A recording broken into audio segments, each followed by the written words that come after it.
First, Hispanics are now the country's that is, largest voting minority, which makes them a vitally important bloc of voters. They're sure to be listening next September when Univision and the University of Miami sponsor the first ever Spanish language presidential debate. Univision says rather than just simulcasting a debate intended for English-dominant audiences, our entire debate would focus primarily on the issues that matter most to Hispanics and be broadcast in their language. It makes them feel that the speaker respects their culture. So far, only 2 candidates, both Democrats who speak fluent Spanish, have accepted. So is anything wrong with a Spanish debate? That's a question for my Out in the Open panel right now. Miguel Perez is a syndicated columnist and a journalism professor. We're very careful when he's around when it comes to grammar. And Raul Reyes is a contributor to USA Today. Robert George is an associate editor for the New York Post editorial page. Welcome back, all of you. Thank you. So what do you think of this idea? You've already got voters out there voting on Spanish language ballots, and there are a bunch of Spanish language stations that have been simulcasting these presidential debates we heard so far. So why is this necessary? Well, I think it's terrific because up to now in the immigration debate, so much of it has been driven by people on the right, conservative talk radio show hosts, people like Lou Dobbs, the Minutemen. I think this is a great time for Latinos to balance the equation. And I'm not saying that all Latinos necessarily support illegal immigration. We're just as divided as the rest of the country. But this is an opportunity for us to have our say, to add our voices. Well, what difference is it if that debate takes place in English or Spanish? In fact, you mentioned that there should be, they wanted a Latino debate to concentrate on Hispanic issues of the issues. I wish they had that debate in English. I wish all debates in English would deal with minority issues a lot more often. That's number one. Number two, I see no problem with Univision or any Spanish network hosting a couple of these guys who want to come on and speak in Spanish. What's going to happen there, Paula, is they're going to discuss the issues. It's not going to be a real debate because it's not going to have all the other candidates. The other candidates would be foolish if they came on and tried to debate these guys through a translator, through an interpreter. Well, sure. And then the point you've got bloggers out there making today, and here's what one of them had to say, that this is a very slippery slope. Quote, who decides which minority group gets a debate? Why not have an African-American specific debate on BET? How about a debate discussing only women's issues on Lifetime? How about a debate that focused solely on the issues of the Farm Belt? Well, you know, I say, you know, the more debates, the more debates, the better. I, however, feel that as leaders and people who want to be leaders of the country, I think part of what they're doing is an education process. And I think since even though we do not have an English-only country, I think we do. It is still technically the national language, and I think the debates should be in English. So wait, are you saying this idea compromises that in some way undermines English as the national language? Well, in the sense that they are campaigning to become president of the United States, and the United States official language, it's a national language anyway, is English, because I think the best thing for all people is to learn English. I mean, if you go to foreign countries, the young people there are learning English because it's seen as the international language of business. What's wrong with reaching out to other people? I mean, Hispanics, we are the fastest growing group in the country, but right now only I think 39% out of what, 41 million are eligible to vote. So what's wrong with that? Continue arguing about that. I'm going to put up a statistic on the screen, and people can soak up those numbers you're talking about. This is why you said early on, you know, that they're the largest voting minority. They are actually the largest minority, but since they are not registered yet, the largest voting minority is still African Americans. But obviously you do want to get them. Reach out to everybody. Well, I should not feel threatened by other languages. You mentioned foreign countries, people finding the need to learn English. In all those other countries, you know what they're doing? They're speaking 4 or 5 languages. Why should we close our minds to knowledge? I have no problem with that. I do, however, feel though that the best way for Latinos obviously to succeed is to master English.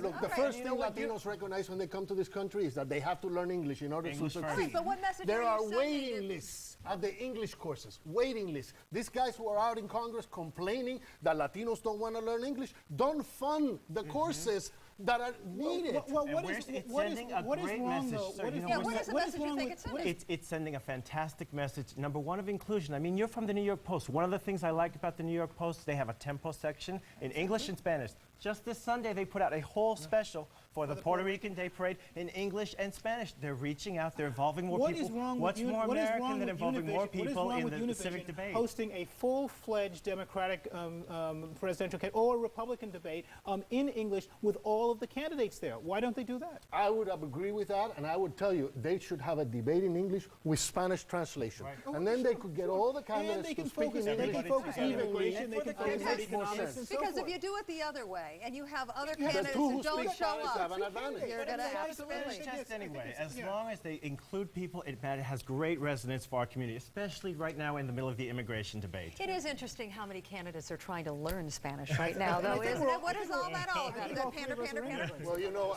McCain won the Republican debate, as far as I'm concerned, when Tom Tancredo was bashing immigrants, Right. and all of a sudden he turned around and said, "Muchas gracias." And every single was one wonderful. of those, every single one of those candidates, even the ones like Mitt Romney who are against He people won a lot of speaking Hispanic Spanish, votes they for have that one. Spanish Hispanic websites. votes. Okay. Every Sadly, single one of them. unfortunately, It's the though, way Yo of the tengo que ir.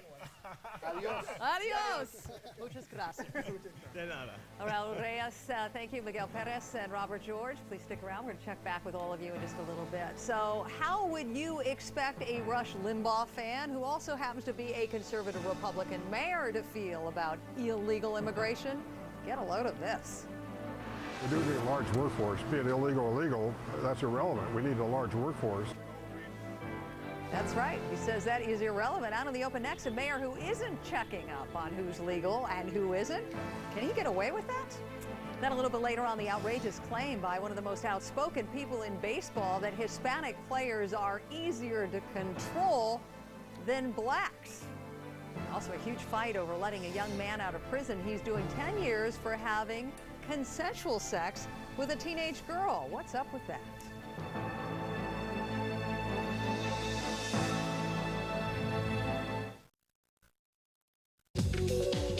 Now you guys look like you're totally gelling. Oh, we're not just gelling.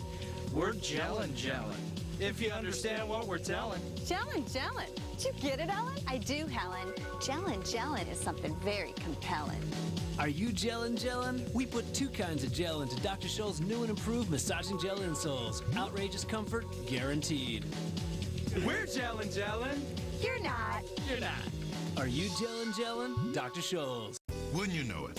One moment we're on the road to romance, when suddenly it gets interrupted. That's why for guys like me with ED, there's Cialis. Cialis is the only erectile dysfunction tablet clinically proven to both go to work fast in as little as 30 minutes for some men and work up to 36 hours. The fact that Cialis can work fast is great, but having up to 36 hours gives me the option of being ready once the moment is finally right. Tell your doctor about your medical conditions and all medications and ask if you're healthy enough for sexual activity. Don't take Cialis if you take nitrates for chest pain, as this may cause an unsafe drop in blood pressure. Don't drink alcohol in excess with Cialis. Side effects may include headache, upset stomach, delayed backache, or muscle ache. To avoid long-term injury, seek immediate medical help if you experience priapism, an erection lasting more than 4 hours. If you have any sudden decrease in vision, stop taking Cialis and call your doctor right away. Why ask your doctor about Cialis? Because even after an interruption, you can still be ready. When the moment is right, you can be ready with Cialis. Tomorrow night at 8, it's cheap, addictive, and can be deadly. A frightening new drug called cheese, out in the open tomorrow night, 8 Eastern.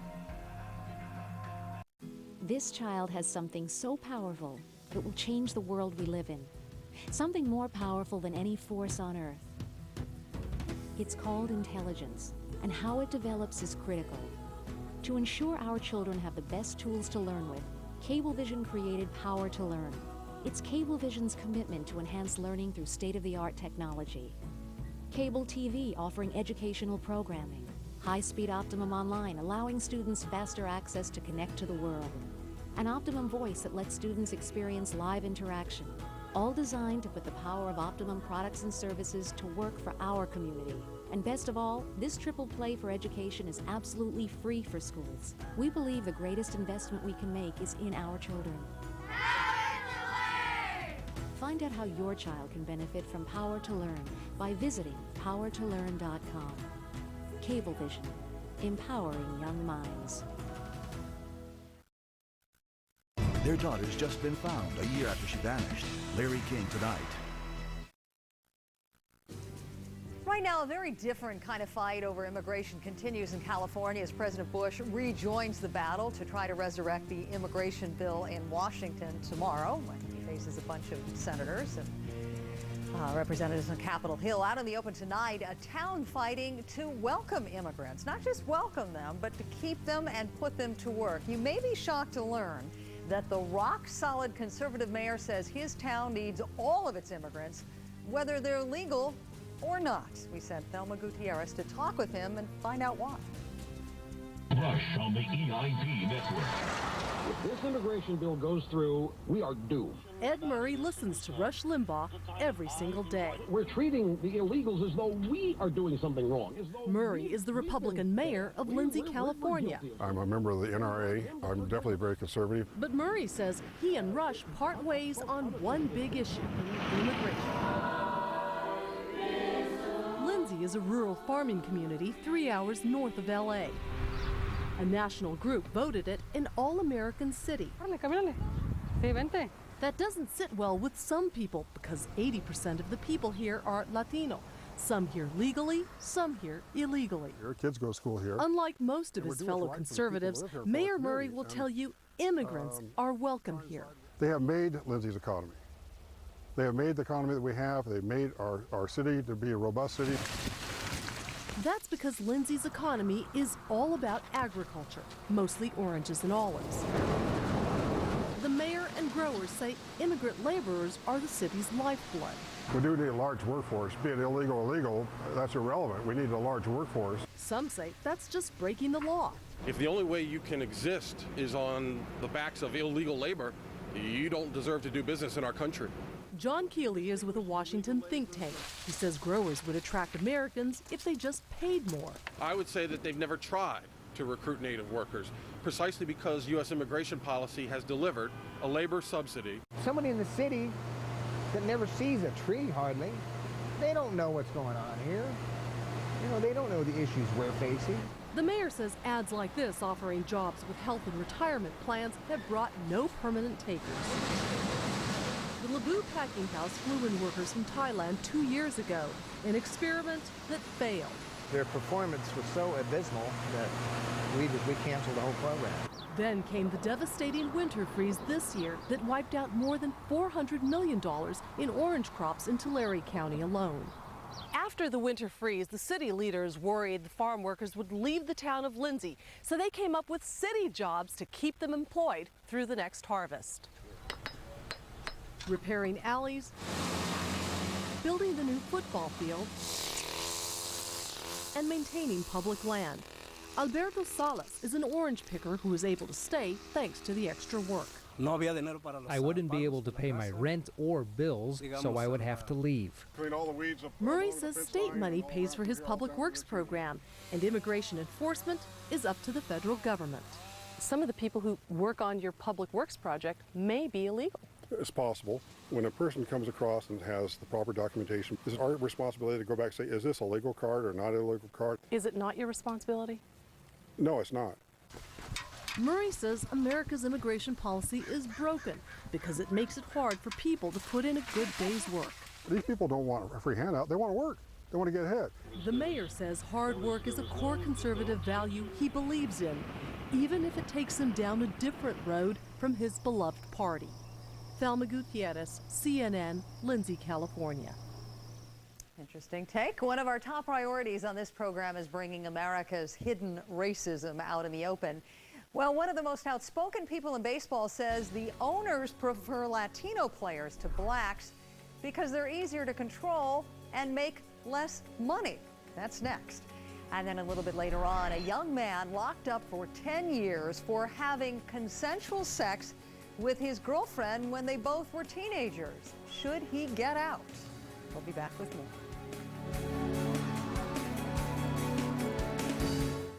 2 years after Katrina, 2 years. In the shadow of the Superdome, 100 bodies stored in an unmarked warehouse, a bureaucratic mess. We're keeping them honest. Anderson Cooper live from New Orleans. CNN Tonight, 10 p.m. Eastern. Paula Zahn now, brought to you by Volvo. Experience the full line of 2007 Volvos. Who would you give a Volvo to? Volvo for life. With its newfound strengths, we think the V8 Volvo S80 is a more formidable foe for the likes of the BMW 5 Series, braking, cornering, all high One of the order. 10 must-drives in 2007. Runs easily with the BMW. No matter where you go, you'll hear people talking about the new Volvo S80. Unless, of course, you happen to be inside it. The all-new Volvo S80. Lease a 2007 S80 3.2 for $439 a month for 24 months. Nick McMurdy chose a Carrier Infinity system because it can save him up to 56% on cooling costs. Here he explains the technology that makes it possible.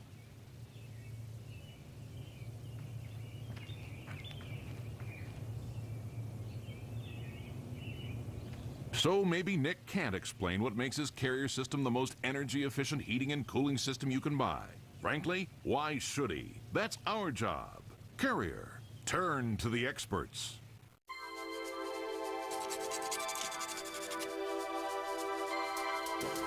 No two people are the same, which becomes obvious as soon as they share a bed.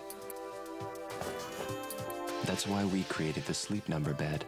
It allows each person to set their side of the bed to their sleep number, which is their level of ideal firmness. A sleep number is the key to a perfect night's sleep. The Sleep Number bed by Select Comfort. Call 1-800-SLEEP-NUMBER. Should a woman over 50 take the same multivitamin as a man? There's a choice? Now there's new One-A-Day Women's 50+ Advantage. The only complete multivitamin with more ginkgo for memory and concentration, plus support for heart health and bone strength. New from One-A-Day. Imagine black so rich that it transforms color, creating brilliance that you have never seen before. With the innovative and beautifully designed Samsung Full HD LCD TV, it's not that hard to imagine. Close the office today, AJB? Yeah, right. Watch this. Bob Johnson. Johnson, where's the shipment from Shanghai? DHL cleared customs in the air and is scheduled to arrive at noon. All right. What about New Haven? Left New York at 8:11 a.m. and is currently on a truck. Johnson? Sir? Get tracking information sent to you anytime, anywhere. DHL. Ground, international, overnight. Customer service is back in shipping. Super Tuesday at Joseph A. Bank. Everything but gift cards and shoes is 40% off the regular price. That's all suits, sport coats, and blazers. Even dress pants, 40% off. Plus, we're opening early at 8 and staying late with everything from dress shirts to sport shirts, 40% off. For one day only, everything in the store is 40% off. Tuesday only at Joseph A. Bank. Welcome back. Out in the open tonight, some outrageous comments from one of pro baseball's most outspoken stars about racism in the game and why he thinks Latinos now outnumber African Americans in the major leagues. Detroit Tigers' Gary Sheffield talked about it in an interview for the current issue of GQ magazine. Now, Sheffield was supposed to be with me live tonight, but just a few minutes ago, he backed out of our interview without any explanation at all. But we're going to tell you what he said and why it's causing so much controversy. Here's Carol Costello. He's one of the most feared hitters in baseball and one of the most controversial. Gary Sheffield says Latinos are pushing African Americans out of the game because they can't speak English and can't talk back.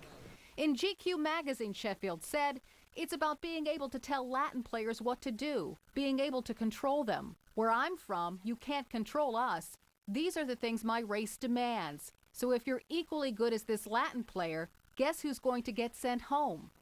And Sheffield is offering no apologies. You know, they want to say that's controversial or taking it wherever, then so be it. How would you characterize Gary Sheffield's comments? Basically racist. Really? Yes, yes. And more disappointed because it's coming from an African American. At Shea Stadium, where the Mets were playing the Phillies, Sheffield's comments resonated. The general manager for the Mets is Latino. Omar Minaya has been accused by some fans of Latinizing the team. 13 of 25 Mets are Latino. Some friend told me today, you know, Gary Sheffield say that, and I said, I can't believe it, he'd say that, but he not racist. I don't sound like it, but I just, you know what I mean, he's speaking his mind, whatever, that's the way he feels. He's the one who has to deal with that, not me. But is Sheffield merely saying out loud what many Americans think? There's that debate going on around immigration where there's that whole trend of there are many African Americans who believe that Latinos are taking over jobs that they should be getting. But other Latino players agree with Sheffield. Shortstop Carlos Guillen, who plays with Sheffield in Detroit, says Latinos are controlled by the same fear many immigrants have, being sent home. Latin players, if they get released, go back to their country with nothing. You lose everything. You lose your life. You're done. As for what baseball's commissioner feels about diversity in the game, I've known Gary Sheffield for a long time, and this is America, and everybody's entitled to their opinion. I'm very proud of what baseball has done. So is Sheffield's comment right or racist? On this one, it appears there is no easy answer. Carol Costello, CNN New York. Well, time to see what our Out in the Open panel thinks about all that. Miguel Perez, he's back, syndicated columnist. Robert George from the New York Post. And with us this time around, Judith Brown-Dianis, co-director of the Advancement Project, a civil rights group based in Washington. Great to have all you with us tonight. I want to read a small part of that very controversial interview Gary Sheffield did, where he was quoted as saying in GQ magazine, quote, "It's about being able to tell Latin players what to do, being able to control them. Where I come from, you can't control us. So if you're equally good as this Latin player, guess who's gonna get sent home? I know a lot of players that are home that can outplay a lot of these guys." All right, so he's stereotyping Latinos. He's saying they're easy to control and they can be bought on the cheap. But he also goes on to say he has a lot of Latin friends and he's not a racist. Do you think he is?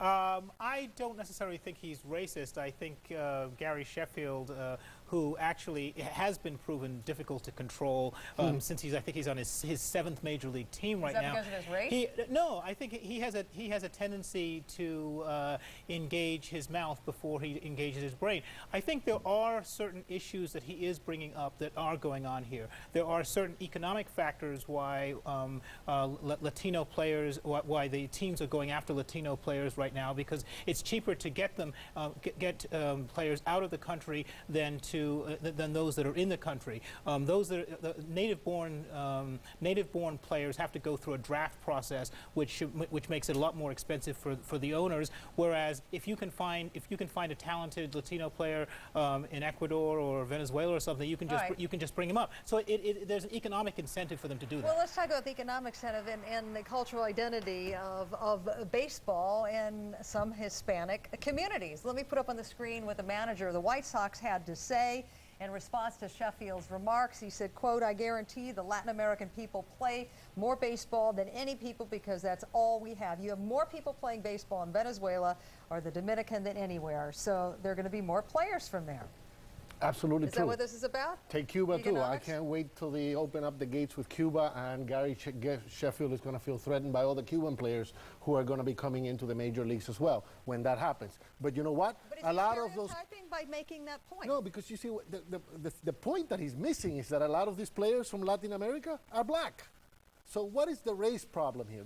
I don't so think you're not offended by what he had to say? I think Gary Sheffield, let me tell you, Gary Sheffield is one of the best baseball players around. I love the guy when he's on the field. He is making a distinction, though, between African American native-born blacks and Latino blacks. Right. And he is making it. The distinction should be between American and foreign-born.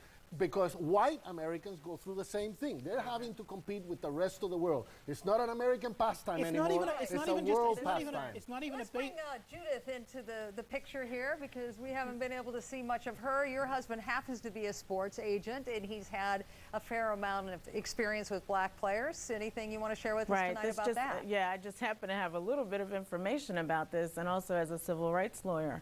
When we talk about baseball, I mean, there's a history of discrimination in baseball against African Americans. Of course, we know that Jackie Robinson broke the color barrier, but today discrimination still exists on the basis of race in baseball. In fact, my husband represents a player named Dave Anderson who just graduated from a university in Connecticut, and he experienced being called the N-word in the locker room. The school did nothing about it. When he complained about it, he was told that he had an attitude problem, and then what he was told is, you know, we'll do something about that, so put it in your crack pipe and smoke it. I mean, this is the kind of treatment that you get. And while there is a problem with the pipeline, that in fact there are not a lot of African American players in the pipeline, the other problem is the treatment once they get there. This same young man, a major league scout, asked my husband, what's the, quote, makeup of this player?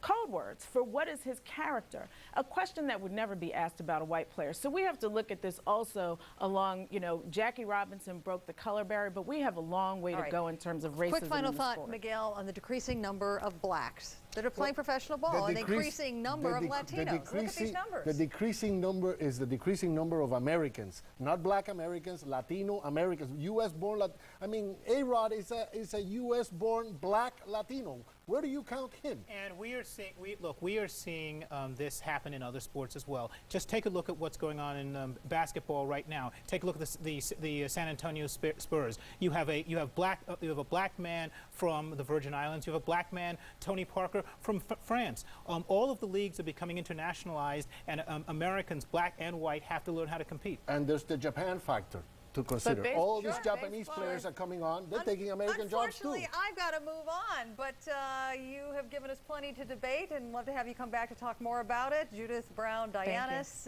Robert George, Miguel Perez. Thank you all. Thanks, Paul.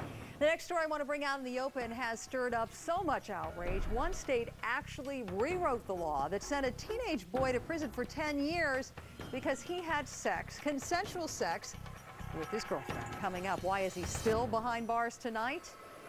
And later, can it be? All right, panel, even though you're not supposed to comment on that, is life in jail changing Paris Hilton? She's all spiritual now. Did you know that, Robert? Keep her in jail. Let her get more spirit. I thought it said jailhouse rock, but it got it wrong. That was great.